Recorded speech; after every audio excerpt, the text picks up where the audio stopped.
Imagine someone's in recovery and they can go to dinner with friends, right? Other people who order drinks doesn't really bother them at all. But they're at home and then their wife pours a drink, a glass of wine or something like that, instantly irritated. Now they're annoyed. They're watching how much she's drinking, they're counting it. Maybe they're making little comments or jabs. They're getting angry. And it would be really easy to jump to a conclusion in this kind of situation and say, well, it's the alcohol that's bothering him. It's probably making him want to drink. But wait a minute. If alcohol itself were the trigger, why doesn't everybody else's drinking bother the person? That tells us something important. It tells us that the alcohol, the wine itself, isn't the whole trigger. It's what the spouse's drinking means to him. It could mean you judged me for my drinking and yours was a problem too. It could mean somehow I became the designated problem in this marriage and I had to change and you never had to look at yourself. Now, I'm not saying that those things are objectively true. That's not the point. The point is that we don't just react to what happens. We react to what our brain says it means. And it works in both ways. A husband is 10 minutes late getting home, and his wife immediately gets anxious and angry. 10 minutes isn't the problem here, right? 10 minutes means, here we go again. I remember all those times I had no idea where you were or what I was going to walk into. The thing happening right now may look tiny, but it's dragging a whole bunch of history behind it. That's why sometimes the reaction looks way bigger than the situation. I usually say if the problem is this big and the reaction is this big, it means it's connected to something from the past. And that's the kind of thing that happens in these early recovery family situations. This is where relationships can develop, people in relationships develop what I call like the emotional ledger, right? Everybody starts keeping this invisible scorecard. The loved one's scorecard might say something like, I can't trust you. I had to handle everything. I covered for you. You embarrassed me. You scared me. You lied to me. But the other person has a ledger too. And it sounds something like, you humiliated me. You treated me like a child. You told everybody my business. You monitored everything I did. You ignored your own behavior while focusing only on me, pretending like all the problems in this whole family is because of my addiction. Every problem somehow became my fault. When that happens, you're both right. And it doesn't mean that you're both right in the way that everybody did equal damage. It doesn't mean that everybody was equally responsible. It means that two people can hurt each other inside the same relationship. And the perceived unfairness is huge. It's a huge resentment trigger. It feels like when you're the person that gets labeled with the problem, while the other person somehow got to be the judge, that resentment can hang around for a very, very long time. And again, it doesn't mean that the behaviors were equivalent, okay? One person's drinking may have been much more destructive, but there's a difference between saying our drinking was exactly the same and saying I can understand why having me criticize your drinking while I was also drinking felt hypocritical or unfair. Those are completely different statements, right?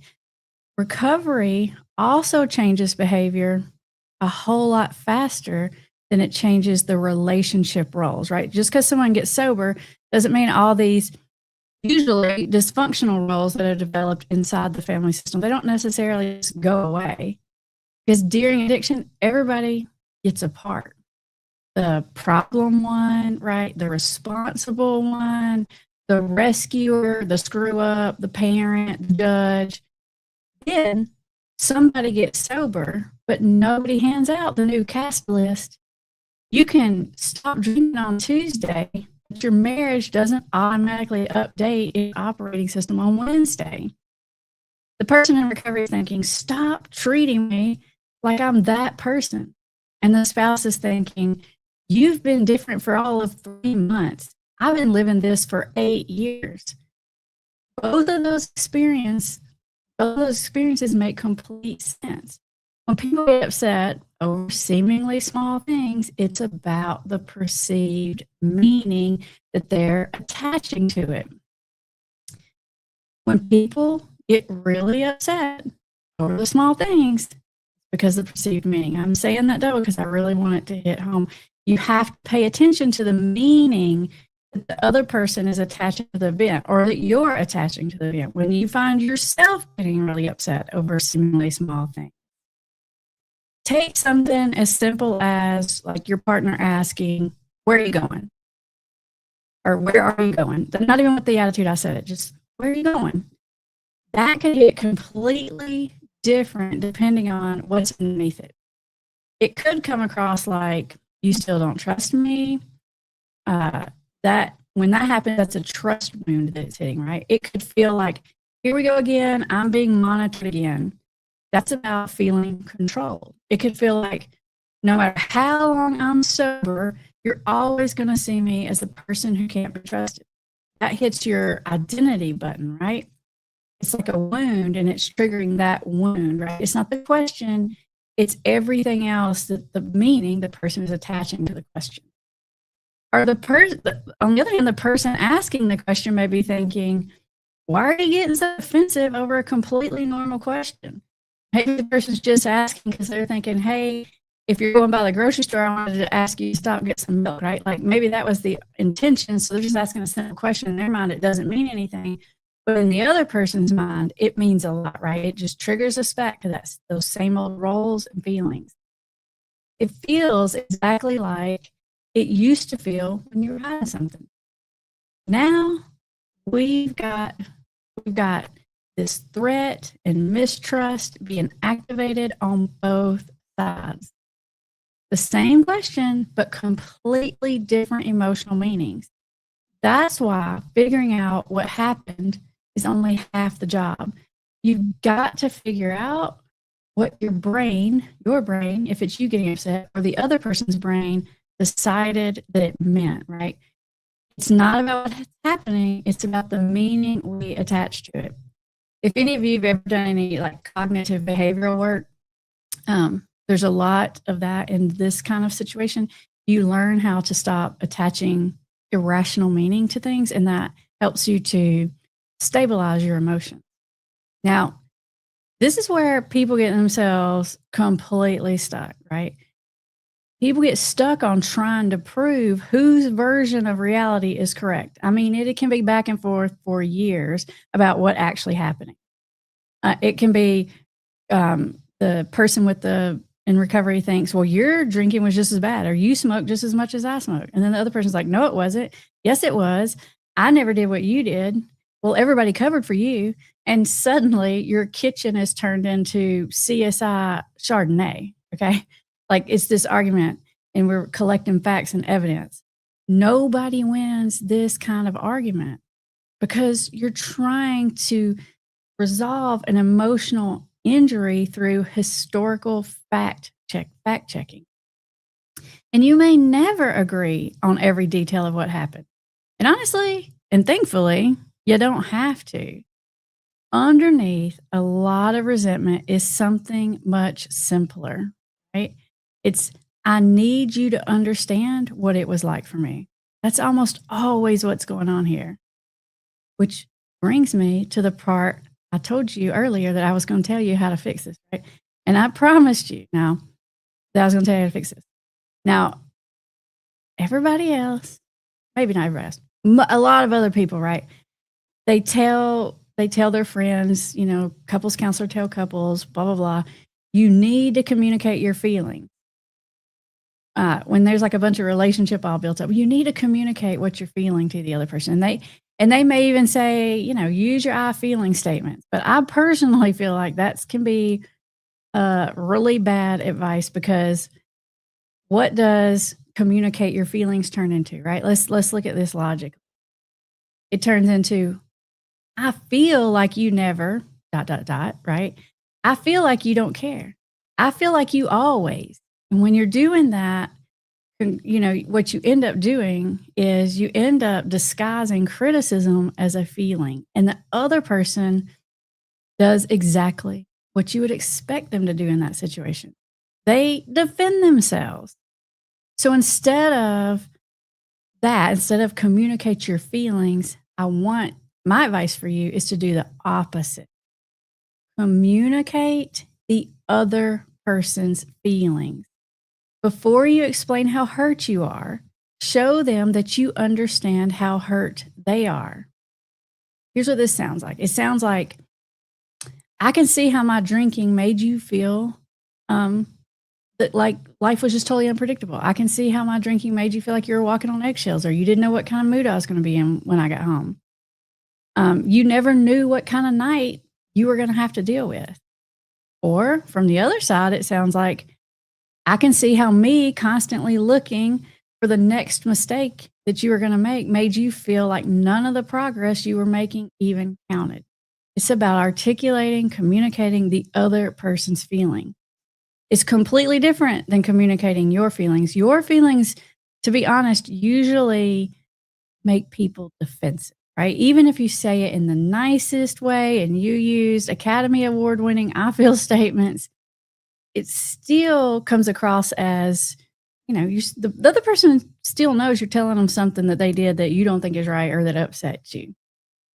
It's a completely different conversation when you do it the other way, when you communicate their feelings, because when I communicate my feelings to you, you hear something that you have to defend yourself against. When I accurately communicate your feelings back to you, you you get it, right? And when people feel understood, they feel safer. And when they feel safer, this is the important part, it means they don't have to argue their case quite so hard, right? They can fire the lawyer, right? They don't have to argue back and forth about what happened or why they feel the way they feel and all that kind of stuff. You don't have to keep proving the point over. And once somebody feels understood, they become much, much, much more capable of understanding you. It almost happens usually like automatically. Like when you say, I know this probably made you feel that way, a lot of times automatically the person was like, yeah, but I didn't always respond to it right, or yeah, but I shouldn't have said that, or something like that. Like they'll lower their walls and communicate how they know they didn't handle it perfect either, how they know what they did affected you in a certain way, right? But this needs to go in both directions. If you're the family member, you don't get a free pass on hurtful behavior just because you had a good reason for being scared. Yes, fear explains a lot of your behavior. It explains exactly why you did a lot of what you did, but it doesn't give you like diplomatic immunity, okay? If you became controlling, acknowledge it. If you humiliated them, even if you didn't mean to, acknowledge it. If you brought their past mistakes into every new disagreement, just acknowledge it. If you said things out of anger that cut really deep, acknowledge that too. You can do all of that without saying the addiction was okay. You can say, I clearly see how me bringing up everything you ever did wrong every time we had an argument made you feel like there was no way for you to ever outgrow that old version of yourself or get past your mistake. And if you're the person in recovery, this is not the opportunity. Again, I'll say not the opportunity for you to say, "See, I told you so." This is not your victory lap. Settle down, sit back down in your seat. Don't be rubbing it in their face because now you're going to blow the whole thing up. You have work to do here too, right? You may need to say something like, I understood or understand why you stopped believing in me. Or you could say, I could see how having to cover for me and pick up all the pieces all the time made you feel really alone in this relationship. Or you can say, I made promises that things would be different and didn't follow through. I can see how eventually my words stopped meaning anything to you. Notice what we're doing here. We're not just admitting the behavior. We're not just saying, yes, I drank or yes, I lied. The important thing that's happening right here is that we're acknowledging the emotional impact of the behavior. There's a big difference between just saying, "Yes, I did this," and talking about the impact. You could say, "Yeah, I shouldn't have disappeared like that."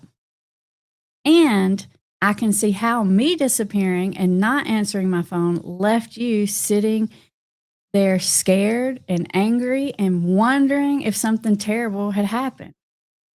There's a big difference between, I know I said some awful things, and I can see how hearing those things from somebody that you really loved stuck with you long after I sobered up and apologized, right? That's the part people are usually waiting for. And acknowledgement doesn't mean agreement. This is where people get stuck. It's like they're withholding the acknowledgement because they think that if they acknowledge it, sometimes they think if they acknowledge it, the other person's going to throw it back in their face, right? Sometimes they think if they acknowledge it means they totally agree with the other person's perspective, but it doesn't really mean that. You can say, I understand why that felt unfair to you without saying you were right about absolutely everything. You can say, I understand why you felt embarrassed about what happened without saying, therefore, every way you reacted afterward was okay. You're communicating, I understand what it felt like from where you were standing. And I'm gonna slow down right here. Major emphasis, okay? Please do not ruin the statement with a but, okay? The statement and then stop. We talk a lot about this in our denial breakthrough intensive, which we had a few weeks ago. We'll have again in a few weeks. So hop on our website if you want to claim your spot. One of the things we teach in there is really important is you say the statement and you stop. No, but, you know, I felt that way because none of that. You had it. You were doing good. Then look right back. Let the acknowledgement stand there for a minute. No correction, no counterclaim, no, what about you? Your turn will come because a lot of what people are demanding through anger is acknowledgement, and they just don't know how to ask for it directly. That resentment about the glass of wine may actually be about feeling like I need you to understand why watching you drink brings up this whole sense of unfairness in me. And her defensiveness may be saying something like, I need you to understand how much you were drinking changed the way I felt inside this relationship. At that point, nobody's really arguing about the alcohol anymore, right? It's not about the wine. They're arguing over whether their past pain counts. That's why the first step in dealing with this isn't figuring out who's worse. It's about helping the other person feel accurately understood. And the good thing about this is if you say, I can understand how it made you feel, whatever, fill in the blank, and you get it wrong, that's okay because they'll just correct you, not in an upset way and be like, well, no, I really wasn't that mad. I was really more sad or whatever.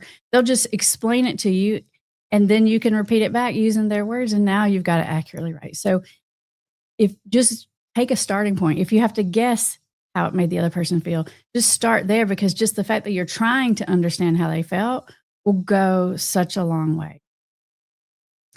You can start asking, okay, what do we want this relationship to look like now, right?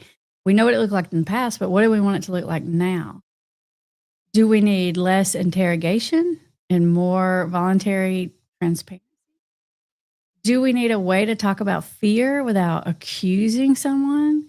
Do we need to stop commenting on each other's every move or what the person did in the past? Do we need some arguments around the alcohol in the house? Those are problem solving conversations, but understanding needs to come before that we get to the problem solving because sobriety doesn't mean pretending none of it happened. You don't erase the history.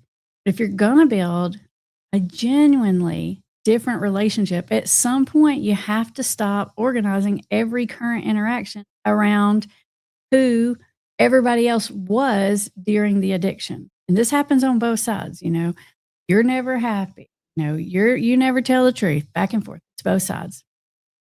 Yes, the history, it matters. It gets a voice. It just doesn't get the final vote, right? If you're going to move forward in recovery on both sides of the family, you have to decide to move forward. And sometimes that means you have to decide that you're going to put the past in the past, even if it feels a little bit unfair, right?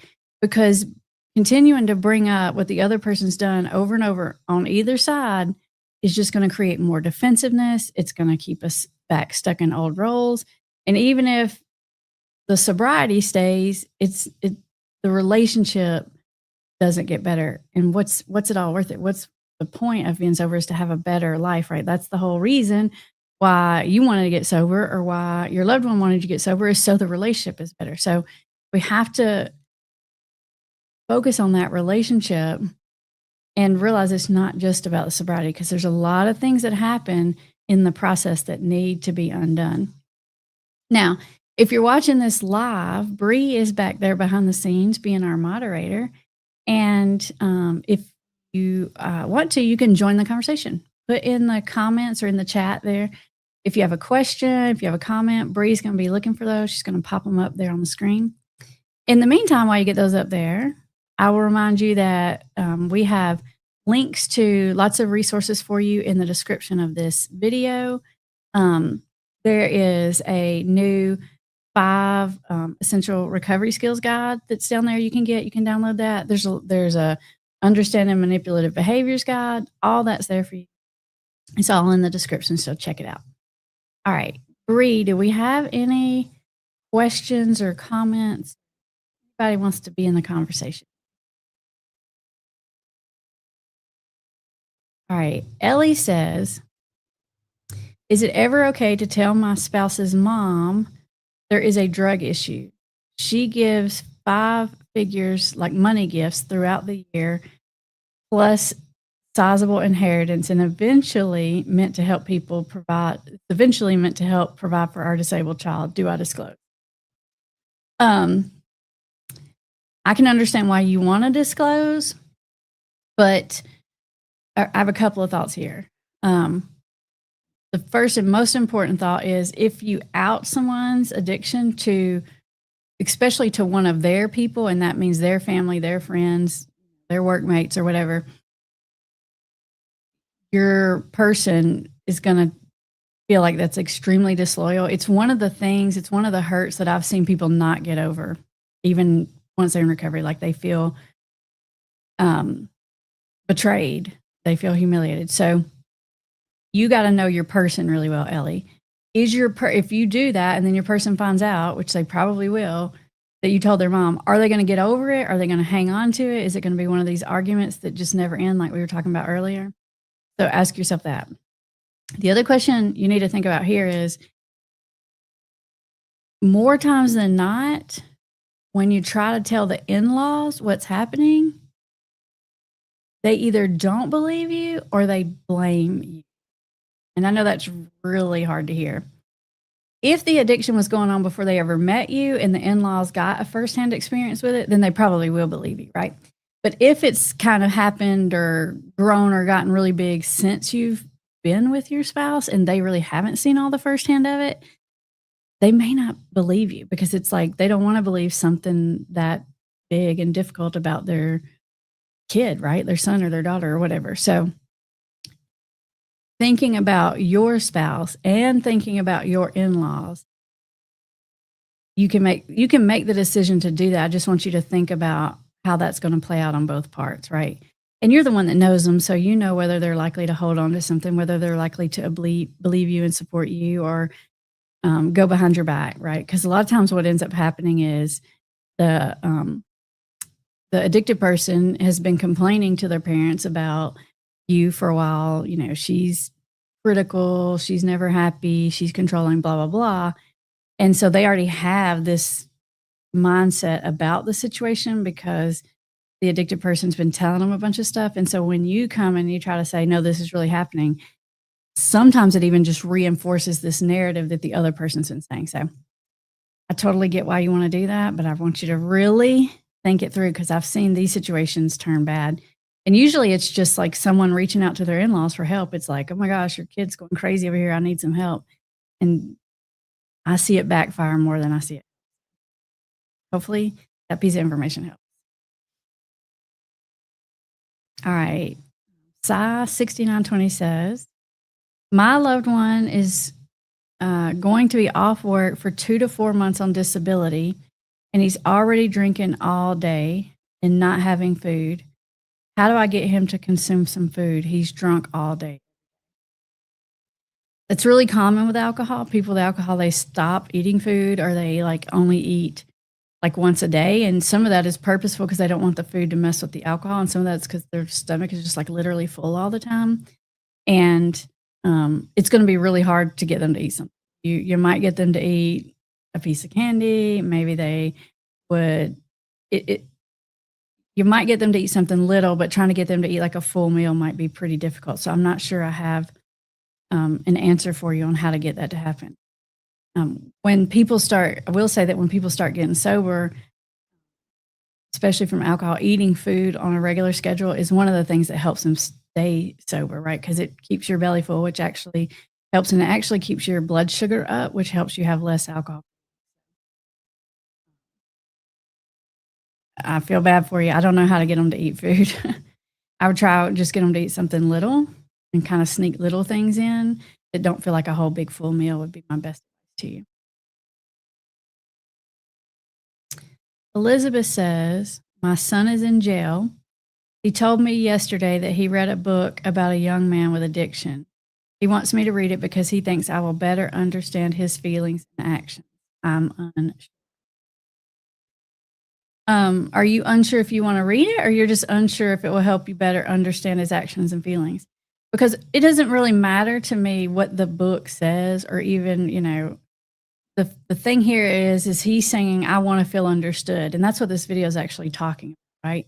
And so he's relating to the character in the book. And that'll give you a starting point to start some conversation so you can have these like, "That must have made you feel," or "That must have felt like," conversations like we're talking about here, which is going to create safety and connection, which can leave room for a lot more productive.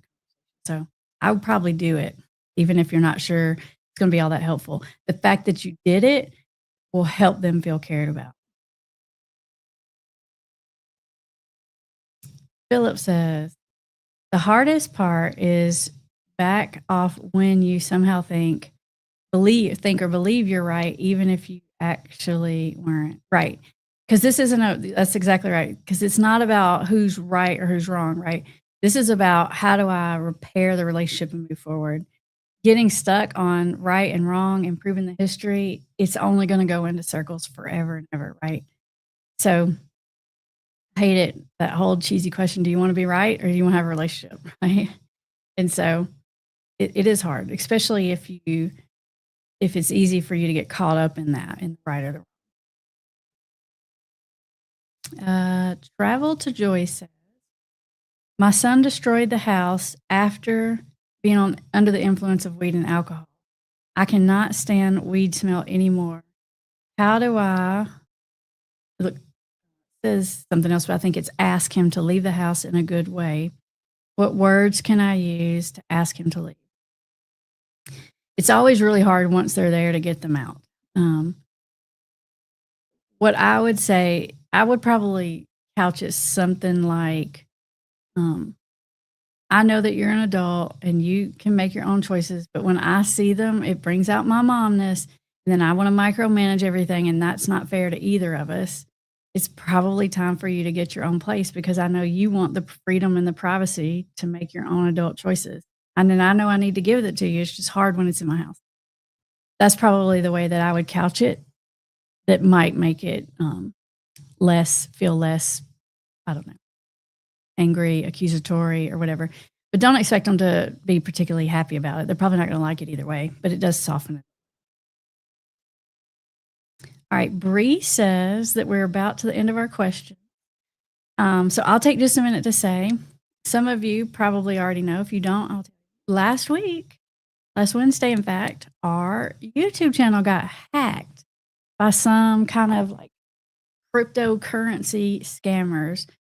last Wednesday after I finished my sessions, I was logging into YouTube, the back end of YouTube, which I don't usually do. I just had this notice that I needed to fix something, and I saw that somebody was live on our channel that's not us. It's not me. It's not in my team.